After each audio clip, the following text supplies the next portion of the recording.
लहुजी मागाशी आहे, लक्षात ठेवा.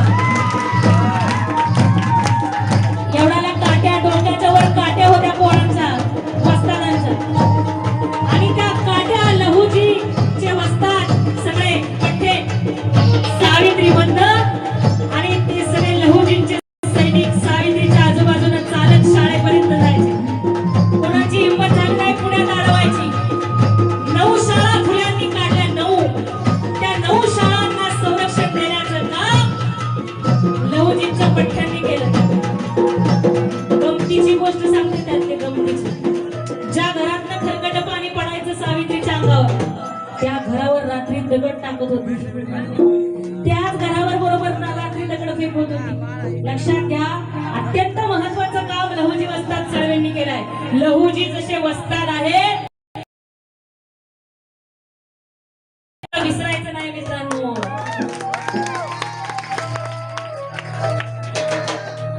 साऊच्या भुंकाला वाड काठी काय काठ लहू मागाशी तुला फौज मोठी. हाय काठ लहू मागाशी फौज हाय र मोठी तलबीला फौज मोठी.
फरशी कुराड घेऊन रात्रीचे रामोशी आले, घरात घुसले. फुल्यांना सांगितलं कोण ज्योतिराव आहे, त्याच्या खांडोळ्या खांडोळ्या करणार आहे.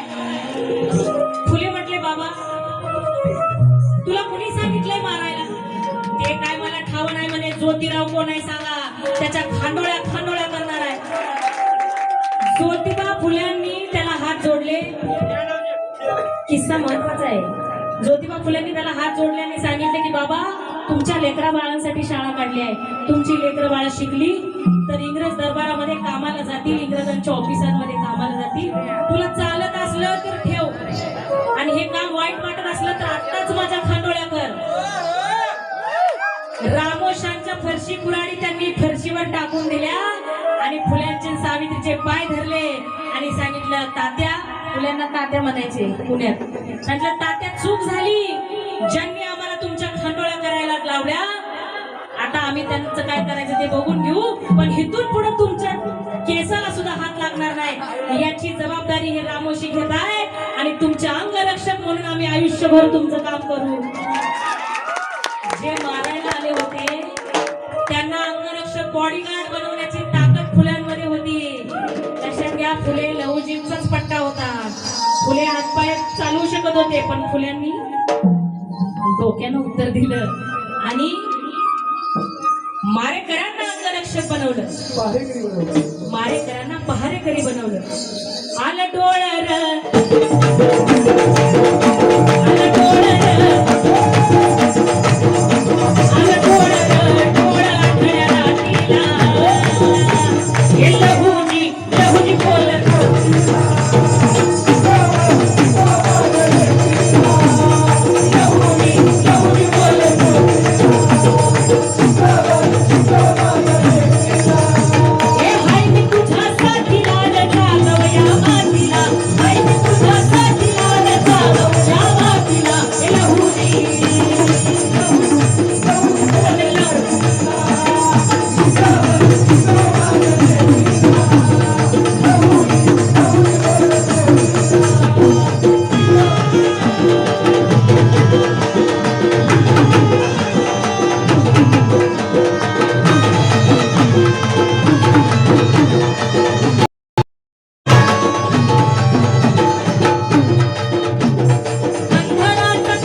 लहुजी